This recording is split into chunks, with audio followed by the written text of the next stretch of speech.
We've been joined by Mayuresh Joshi of William O'Neill Company to take the discussion forward out there.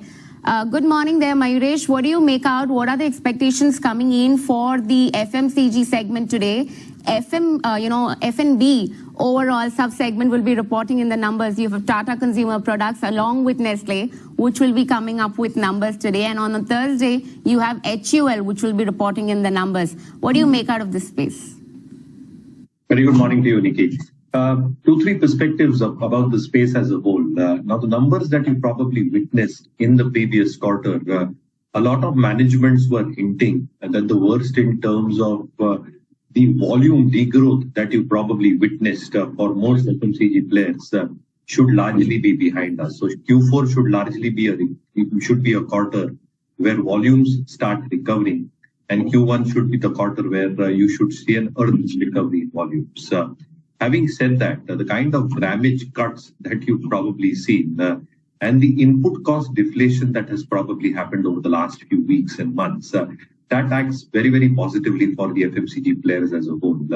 Because with input costs coming down, the expectations in terms of stability of margin probably sustains for most companies going forward. Third, I think with the kind of savings that you're probably envisaging, the expectations in terms of most of the savings either going into ad spends to increase the top line or the volume or the revenue growth is a given. At the same time, you might also probably witness more grammage probably coming through. So the large expectations is management commentary should largely point out towards the second half, because interestingly, I think second half is where 60% of the bulk of sales for FMCG companies happen. Urban consumption has been holding out very strongly, is expected to continue doing so. And therefore, I think the balanced outlook in terms of volume growth and the second half recovery is what the consensus should be for most managements within this space. You have been, and we have been hearing about El Nino, but a couple of forecasts are pegging long-term averages around 90-95%. So how the monsoon progresses will obviously determine second quarter numbers for most FMCG companies, including rural growth. But I think a lot of strategies that they've embarked upon, including the direct distribution, the rural reach, and different SKUs for rural, semi-urban, and urban India, I think that should start holding up well. So I expect commentary to largely focus, Nikki, on the second half. For Nestle, I think it should be a higher single-digit volume growth. Margin should be quite stable. Profitability on a year-on-year basis should be seeing a significant jump, more than 50%. So on a quarter-on-quarter basis, should see some tepid action happening or some de-acceleration happening. But again, as I said, I think commentary will largely focus towards the second half, and with deflationary factors playing out, margins should start holding up for FMCG companies from this quarter. All right. So that's the word coming in overall. Also, I would want to understand a little bit about the mid-cap IT space. Mayuresh, Persistent System came up with numbers. It's relatively a fair quarter, I would say. What's your assessment? Because the stock isn't really giving a very splendid move, right? Like how we saw for Cyient, how we saw for Mastek.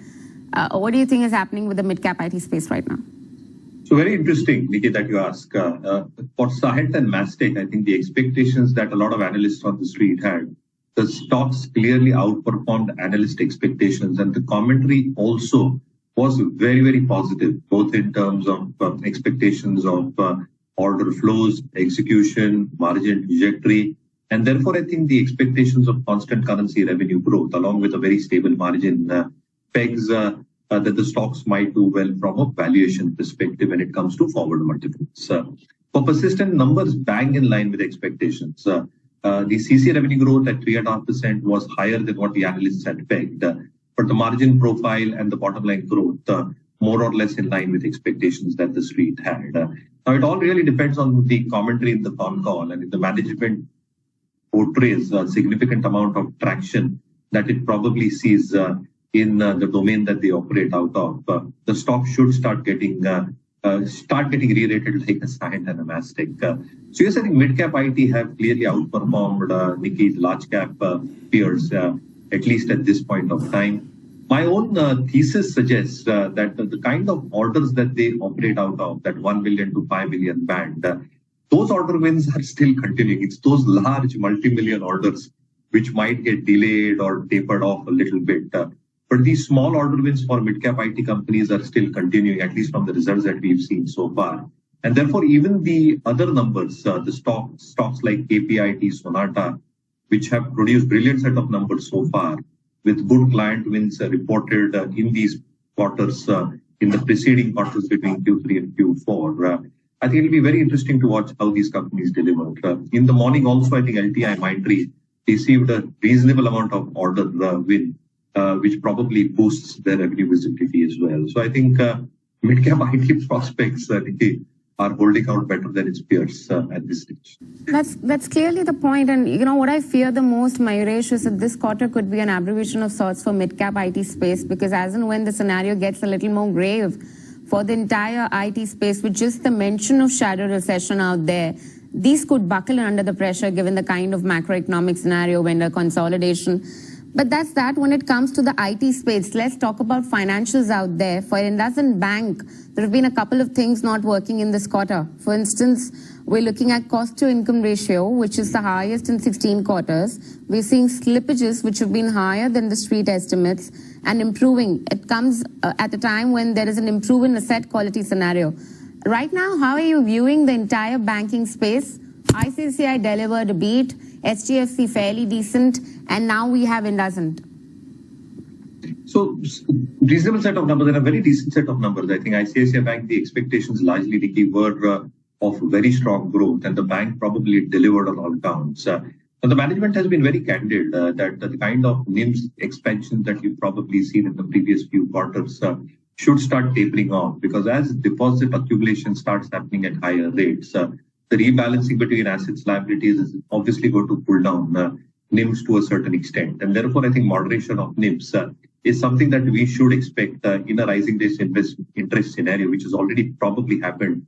And most of the rate hikes are behind us. So I think for the next few quarters, or at least for the first half of the next financial years, there would be a moderation in NIMS. How the deposit mobilization happens for the space as a whole is going to be extremely important, because on that basis, the kind of advances growth that we've been used to for the sector as a whole, specifically post-COVID, should start determining the fortunes of the industry as a whole. Overall, I think for numbers, HDFC, ICICI, a very strong set of numbers in my opinion. Even IndusInd Bank has largely not disappointed. I think the asset quality pressures, both GNPAs, NPAs have started coming off. And therefore, to a large extent, the kind of slippages that we've probably seen, the watch list, both B1 and B2, the expectations in terms of the entire restructured book, and expectations of cost to income ratios expected to stabilize and come down, largely stay within the ambit. The only factor that probably stays weak is the kind of lending that will go forward as we approach the next financial year in the context of a shallow stroke hard recession of whatever might happen in the US and the European zone. A lot of unsecured lending has probably started picking pace to balance out the advances growth. And that is where I think the concern might emanate if it does, if I have to just point out a weak link within the sector as a whole. So I think that might probably be the only weak spot that banks might probably face, unsecured lending and aggressive on attack, which might build up asset quality pressures if certain defaults start happening in the second half of this year. But largely, I think earnings have been very, very good so far. Even on the PSU space, a bank like Bank of Maharashtra produced a very good set of numbers. My own sense is that banking financials will continue reporting a reasonable set of numbers. Right, reasonable set of numbers coming in for the banking sector. A bit of caution out there for the second half, but overall, right now the earnings have stacked up well. You talk about HDFC, you talk about ICICI Bank, and even IndusInd Bank for that matter is now trading with gains of around more than 1% out there. The asset quality hasn't really deteriorated as much as what the fears were. So clearly we are looking at decent set of numbers. And also if you talk about the mid-cap IT space, you know, you've seen the stocks right now recouping some of the early losses out there. So something in the like of KPIT also is trading higher, and Persistent Systems too has cut back some of its losses that it registered early in the part of the day. But Mayuresh, we're going to leave it at that. Thank you so much for taking out the time and speaking to us as always.